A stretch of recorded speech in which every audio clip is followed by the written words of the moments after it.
السلام عليكم. اليوم ان شاء الله غادي نشارك معكم كيك يومي اللي ما كينجحش مع الكيك ان شاء الله يشوف هذا الفيديو نجح معاه من اول مره. عندي بسم الله واحد 3 الحبات ديال البيض، يفضل يكون الحجم ديالهم كبير. اذا كان عندكم البيض صغير استعملوا 4 الحبات. انا غادي نخدم بالهشوار، تقدروا تخدموا باليدين ديالكم اولا تخدموا بالطراب الكهربائي ماشي مشكل. فانا الهشوار غادي نخدم بها باش كتسهل عليا المأموريه دغيا دغيا كنسالي. كندير فيها 3 الحبات ديال البيض يكونوا بدرجه الحراره ديال المطبخ ضروري. كنضيف كاس ديال السكر، العبره بالكاس ديال العنبه، وما كتجيش حلوه بزاف، كتجي هي هذيك. ساشي ديال الفاني، تقدروا تعوضوها بقشور الحامض. رشيشه ديال الملح.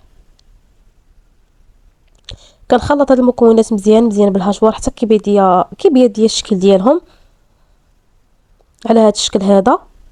ضروري تحصلوا على قوام اللي كيكون بيض.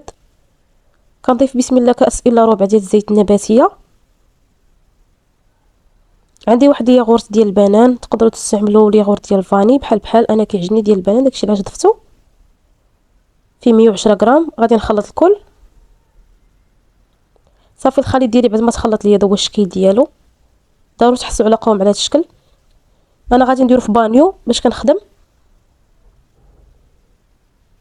وكنبدا بسم الله نضيف في النواشف. غنضيف الكاس الاول ديال الدقيق، اكيد يكون منخول خاص بالحلويات. كنخلط بالفوي.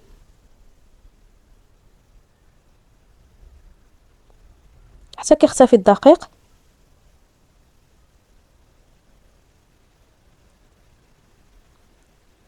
غادي نضيف بسم الله الكاس الثاني.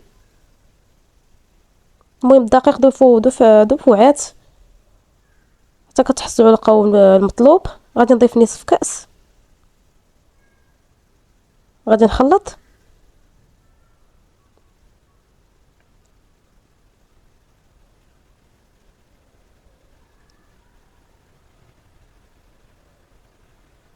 بان لي الخليط باقي خفيف شويه،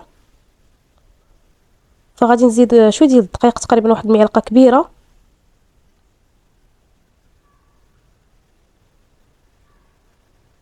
كنخلطو مزيان. صافي القوام اللي تحصلت عليه هو هذا، خاصو يكون على هذا الشكل. كنضيف 2 خمارات 16 غرام. 2 خمارات راه كافيين، ما ديروش 3، ديروا غير 2 راه كافيين. غادي ندير بسم الله واحد ملعقه كبيره ديال الخل باش كنتحصلوا على كيك اللي كيكون مفشفش. كنضيفها فوق الخميره. هاد العمليه ضروريه. صافي خليه يسمى تفاعلوا شويه، كنخلط الكل. فغادي نقسم الخليط ديالي على 2 اصناف. فبالنسبه اللي بغى غير كيك عادي ما يقسمش الخليط. بالنسبه للنصف الثاني غنضيف عليه ساشي ديال الكاكاو المر. خويتهم انا في هاد الجبابن هادو، انا عندي الكاكاو غامق. فكنحاول نرجع واحد بانيو من الاحسن، وغادي نخلط مزيان على هذا الشكل.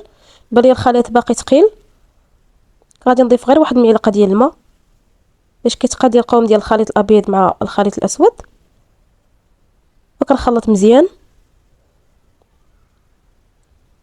صافي بعد ما تخلط ليا الخليط، هذا هو الشكل ديال الخليط ديالي.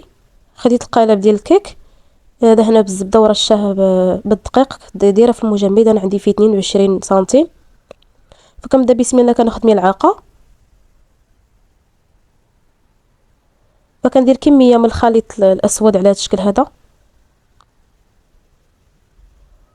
كما كتشوفوا كنخلي فراغات في الوسط باش كنديروا فيه الخليط الابيض. فهاد الشكل غير باش كنتحصلوا على واحد الكيك اللي رخامي. بالنسبه كما قلت لكم اللي بغا غير كيك عادي يقدر غير يكتفي بالخليط الابيض.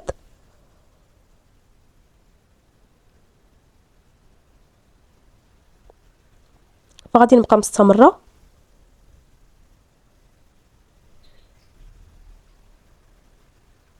فغادي ندير في الفراغات الاخرين غندير الخليط الابيض.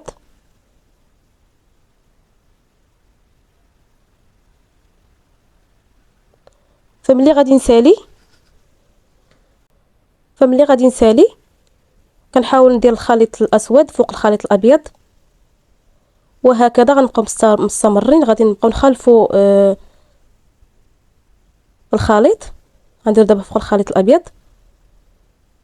وغادي نبقى مستمره بحال نفس العمليه حتى كنسالي ان شاء الله. انا هاد العمليه بسرعه كتساليوها.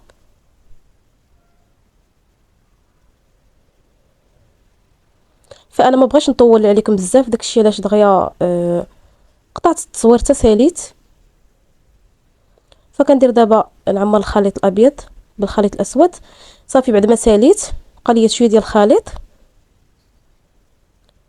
فغادي ناخذ واحد العود خشبي كنحاول ندير به تموجات باش الخليط كينسجم لينا مزيان، كنتحصلوا على شكل رخامي من في الكيك ديالنا من الاسف في الوسط.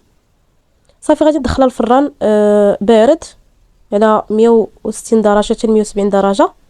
فانا كنخليها واحد الساعه ديال المكانه، كنخليها حتى كطيب مزيان وكتحمر من الجناب.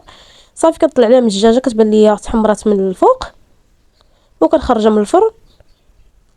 كندير لها واحد المقله مقله ثقيله تحتها باش كطيب على خاطرها. غادي ندخلها للفران. صافي هذا هو الشكل ديالها في الفرن كما كتشوفوا معايا تبارك الله. كتجينا واحد الكيكه اللي طالعه ورائعه.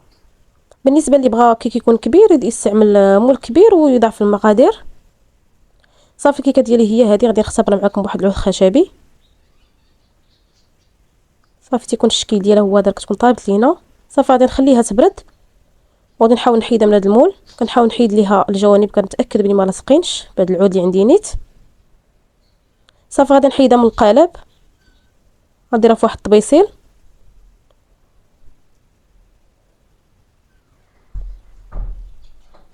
كما كتشوفوا معايا ملي كنكونوا القالب ديالنا دهنينو مزيان وديرونو في المجمد راه ما كتلصقش لينا نهائيا الكيكه ديالنا فيه، راه بسرعه كتحيد لينا وتبارك الله ما كتجيناش هابطه، ما كتهبطش لينا واخا كتبرد. هذا هو الشكل ديالها، كتجي تبارك الله رائعه ومفشفشه. نقلبها معكم الجهه الاخرى.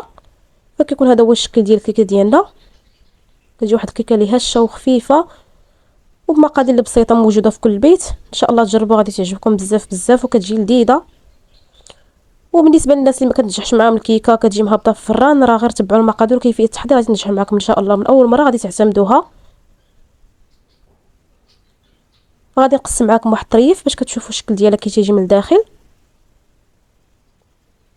حاولوا تخليوها حتى كتبرد تماما باش التقطيعه كتقاد لكم، ما تقسموش هي سخونه باش ما كتفرتت. فقسمت معكم طريف كما كتشوفوا تبارك الله، كتبان لك ما خفيفه والتقطيعه كتبين الكيكه كي جات. فكيكون هذا هو الشكل النهائي ديال الكيك ديالنا من الداخل. يجي واحد الكيك اللي رائع، واحد الكيك اللي رخامي وهشيش ولذيذ اقتصادي. وهذا الشيء كان في الوصفه ديال اليوم. نتمنى الوصفه ديال اليوم تعجبكم وتجربوها ان شاء الله. مع السلامه.